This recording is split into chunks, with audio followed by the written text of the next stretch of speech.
Comment trouver un stage en psychomotricité quand tout le monde cherche en même temps? Bonjour, je suis Joanne Belrose, psychomotricienne libérale à la Martinique. Cette chaîne s'adresse particulièrement à toi si tu es en 3e année, voire jeune diplômé et que tu souhaites savoir comment trouver tes stages, t'organiser pour ton mémoire, trouver ton premier poste et éventuellement venir travailler à la Martinique. Alors, si ces sujets t'intéressent, abonne-toi.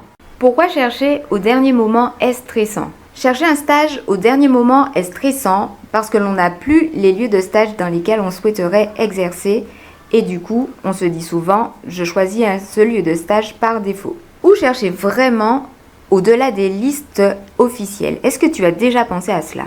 As-tu déjà entamé de prospecter par toi-même sur des lieux de stage qui t'intéressent, comme les cabinets en libéral, en envoyant une lettre de motivation faisant part de tes envies à découvrir cette pratique, en informant aussi le titulaire du cabinet de ta volonté à exercer et à comprendre le métier avec lui? Comment se présenter lorsque l'on a peu d'expérience? Moi, en tant que titulaire de cabinet, cela ne me gêne pas de recruter quelqu'un qui a peu d'expérience. Ce qui m'intéresse surtout, c'est que la personne ait une passion du métier et aussi qu'elle puisse avoir le désir d'apprendre et de s'adapter à des pratiques nouvelles et à transmettre aussi sa vision de la profession. L'importance du contact humain est primordiale puisque en fait c'est ce qui forge aussi non seulement nos relations humaines quotidiennes mais surtout notre pratique en psychomotricité puisque c'est le cœur de notre métier.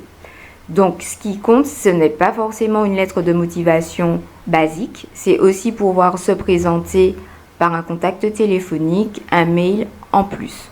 Ce qui fait qu'un cabinet dit oui, c'est bien évidemment la motivation et l'envie que l'on perçoit dans la relation et dans l'échange avec la personne. Son authenticité à être, son adaptabilité, c'est vraiment que la personne vienne comme elle est et qu'elle se montre authentique et honnête dans sa démarche.